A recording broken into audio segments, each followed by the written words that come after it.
Obrigado, Sr. Presidente. Sr. Presidente, Sr. Ministro, Sr. Secretário de Estado, dizer em primeiro lugar, Sr. Ministro, que aquilo que se esperava que o senhor viesse aqui fazer por altura da apresentação do RASI era um exercício sério, rigoroso e sem propaganda. Já percebemos que não é capaz. Não está capaz de o fazer. E um exercício sério e rigoroso sem propaganda implicava, desde logo, uma coisa muito simples, que era relacionar estes números do RASI com a circunstância que nós vivemos, que foi a pandemia.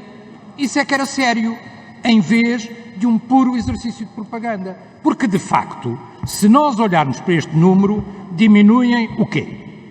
E diminuem de forma séria, mantendo, de resto, uma tendência que, felizmente, é uma tendência de, há largos anos já no nosso país, de diminuição da criminalidade violenta. Agora, diminuem os furtos na via pública, diminuem a violência nas ruas, diminuem uma série de coisas porque, como é evidente, não podiam ter acontecido. O que é que aumenta? O que é que aumenta neste RASI? Aumenta a burla, designadamente a burla com meios informáticos. Porquê é que será? Porquê é que será que há mais burlas com meios informáticos quando toda a gente está fechada em casa? Aumenta o lenocínio e alguns crimes sexuais designadamente relacionados com menores e em relação aos quais nós fizemos até já, apresentámos uma iniciativa legislativa, obviamente, quando as pessoas estão fechadas em casa, e podemos ter, como aqui foi dito, e bem, cifras escondidas que deviam ter sido assumidas em matéria de violência doméstica, porque é muito natural também que este crime esteja escondido enquanto as pessoas estão também elas próprias fechadas em casa. E por isso, a primeira realidade deste RASI é a sua relação com a pandemia. Aumentou, por exemplo, óbvio, grande surpresa, o crime de desobediência, com certeza, quanto as autoridades tiveram que fiscalizar os comportamentos relacionados com a pandemia. É óbvio, quer dizer, ou seja, os números deste RASI são óbvios e isto exigia seriedade e não propaganda. O senhor prefere sempre fazer propaganda e criar a ideia que pela ação do governo do Partido Socialista, ou em particular deste Ministro da Administração Interna, as coisas estão a correr muito bem.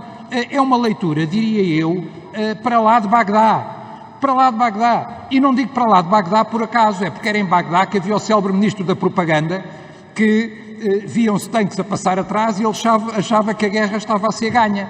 E, portanto, é isso que nós temos, propaganda e mais propaganda. Eu diria ao contrário, que este RASI tem números positivos globalmente, apesar de tudo aquilo que tem acontecido na administração interna.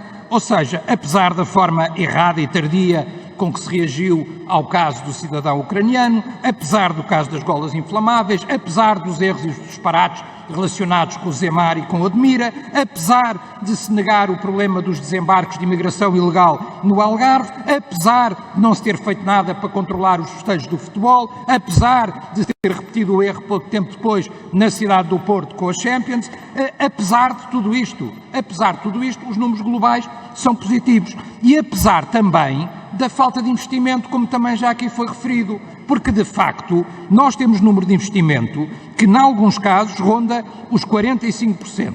Noutros casos, por exemplo, em termos de equipamento, não ficou sequer um investimento em metade.